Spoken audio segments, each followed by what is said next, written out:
So hi, I'm Howard. I'm from Sydney in Australia, and we've just finished climbing two mountains, Lobuche and Island Peak, and we're just going to reflect on our Lobuche experiences. Yep, and I'm Ed from Switzerland. We're both originally from England. We've met 40 years ago or something, 35 years ago, and we've been climbing since then. So this was one of our big climbs, and we're very happy with it.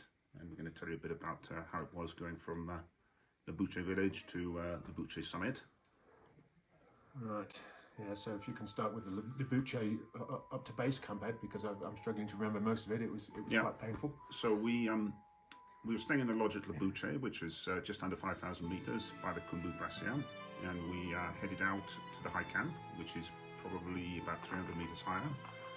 It's first across some quite gentle hillsides, then up a big stone field to past some rocks to an area where let's get some advice from them.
told us there was going to be a camp, and when we got there was no camp.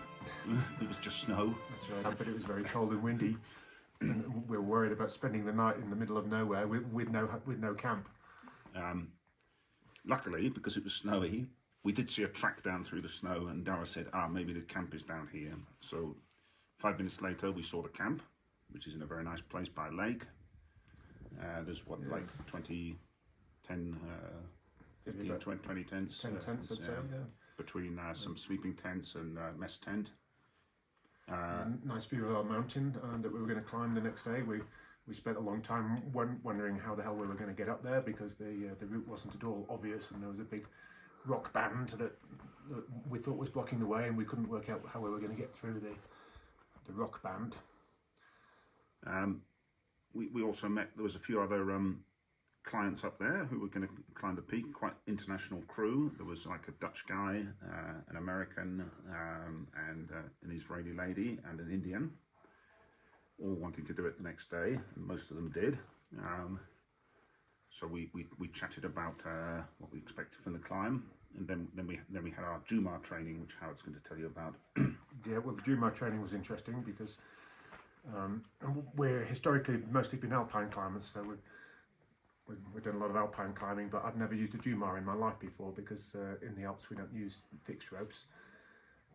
So, and everyone has their own way of doing things, but Dawa was very patient with us, and he had to explain how to do it properly without any prejudices of our views on how we were supposed to use a Jumar. And we spent half an hour cutting up bits of rope because we'd brought the wrong sizes of rope and everything, so that was quite fun. Yeah. But we still weren't that acclimatized, because we were probably only like 5th day after arriving in Lukla. So quite soon we were quite tired, and Dara told us he was going to wake us up at 12:30 a.m. So we had our dinner in bed in our tent. Probably at 5 o'clock in the afternoon. We were very tired. We couldn't make it to the mess tent, but because we were so tired. But so Dawa and Kieran and our porter and Dawa the guide were very kind in ferrying food and lemon tea backwards and forwards from the mess tent to our sleeping bags, which was great. Then we had a short, uncomfortable, well, we wouldn't really call it a night because it finished at 12:30, but we had some time in our sleeping bags, and then before we knew it, Dower was telling us that it was time to get up and have breakfast. Just when we got to sleep. So we got up, we had porridge, we had tea and coffee, and then put our harnesses on, made sure we had everything we needed in our bags, particularly our sunglasses, which you don't think about at the middle of the night. And we set off at 1:35 a.m. Yep, in the dark. Fortunately, we had our head torches, and it was quite good actually, because the route was unusually snowy. There's been a lot of snowfall recently, and what's normally a rock trail up through a rocky, bouldery area was just covered in nice, crisp, firm snow, which was really good. So that made it a lot easier to hike in. And the usual crampon point where you put your crampons on was a lot higher, but we were able to put our crampons on quite early, and that made the going a lot easier than would normally be the case. So as we continued through the night, things got easier on one hand because it got a bit lighter, but they got harder as well because we got higher. And so once we started to get above 5,500 meters, it was pretty hard work.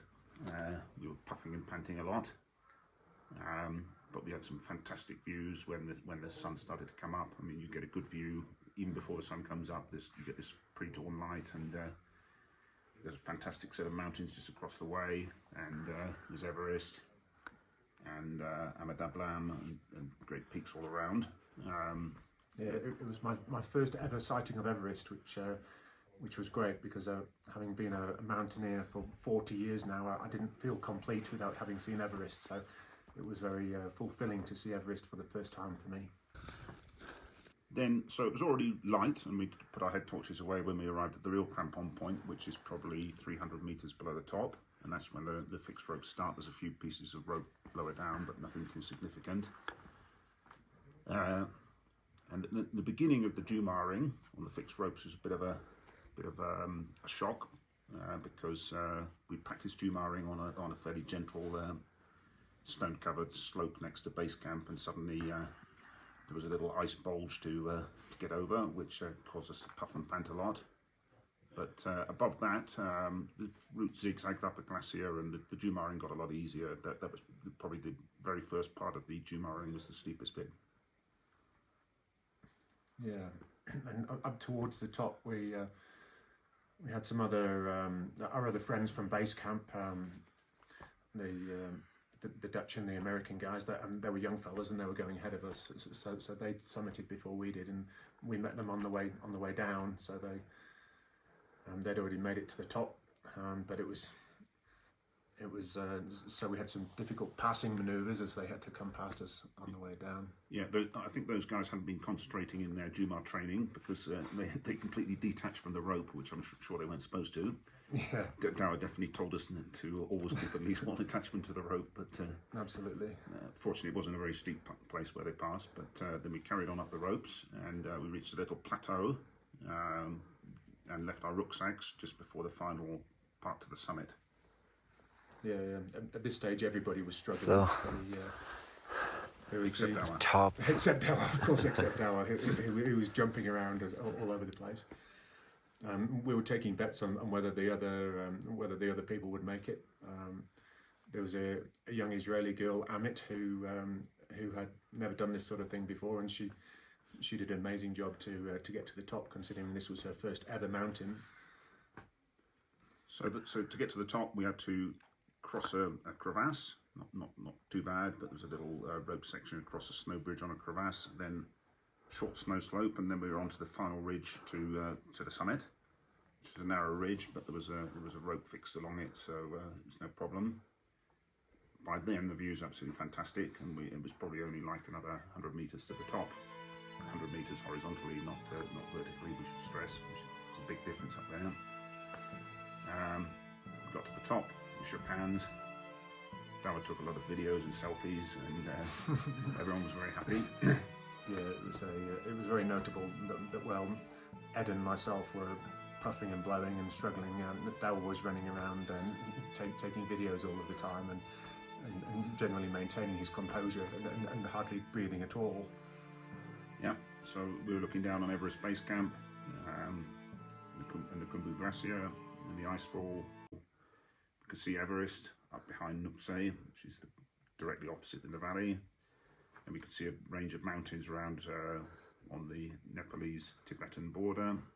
Then looking back the other way, we could see Amadablam, and then the very impressive peaks on the other side of the side valley we were on, which are Chalatse. and Lobuche, I think. Dal will tell us if we got those wrong. And then off in the distance, many other peaks. Makalu was visible as well. Lhotse was visible. It's just a fantastic 360-degree panorama of mountains. Yeah, amazing place. Amazing place. Huge mountains everywhere.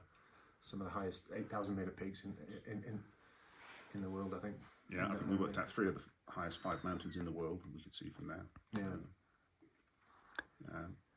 Yeah, and then we had to go down, which was a lot easier. We didn't have to use the Jumars, but we spent a little while optimising our technique to get down, because there's a number of options, and using your figure 8 descender doesn't always work because the fixed ropes are a bit tight. So the best way we found was to just clip in your safety carabiner and use a bit of friction with your hands to assist you going down. But we fairly quickly worked out what suited us best, and we got down pretty quickly with no problems, and down to our little resting spot where Dawa surprised everybody by cracking out a 3-course lunch with drinks and apples and biscuits. We wondered what he was carrying in his big backpacks, but that was very welcome to have an apple at 6,000 meters. Yeah. Then the last part of the descent was easier. Technically, we were just walking back down the snow, but we were very tired by then, so going rather slowly. Bits of our bodies, our knees and our feet and things were hurting, and we were feeling very exhausted, but we got back down to the camp. I think it took us 6 hours up and 3 hours down. Very pleased to get back down to the camp and have a cup of tea, ready for the walk back to Lobuche, which was a bit tiring. Probably the biggest thing about these mountains is the altitude and the effect it has on your lungs. So whilst technically it's quite straightforward, it really helps to be well acclimatized, which we weren't really. Our trip was quite a short one, so we were pressing pretty hard, and we were up on the top, I think, within 4 days of hitting Lukla, which isn't really to be advised for people who haven't done this sort of thing before. So don't do this at home, guys. If if you're not sure about how your body works, the best thing is to make sure you're very well acclimatized. Otherwise, you can easily get yourself into trouble. Yeah, and final comment: we wouldn't have made it without the team. I mean, Harold and I have climbed together for a long time, but the key people in the team are really Dawa and our great porter Kieran, who did a fantastic job of putting us in a position to get to the top of the mountain. Yes, thank you very much to Pioneer Adventure and Dawa and Kieran. Absolutely fantastic job. Well done, guys. Great effort, and you've made it a great holiday for us all. Thanks, sir. Thank you. Thank you. Thank you so much. Cheers.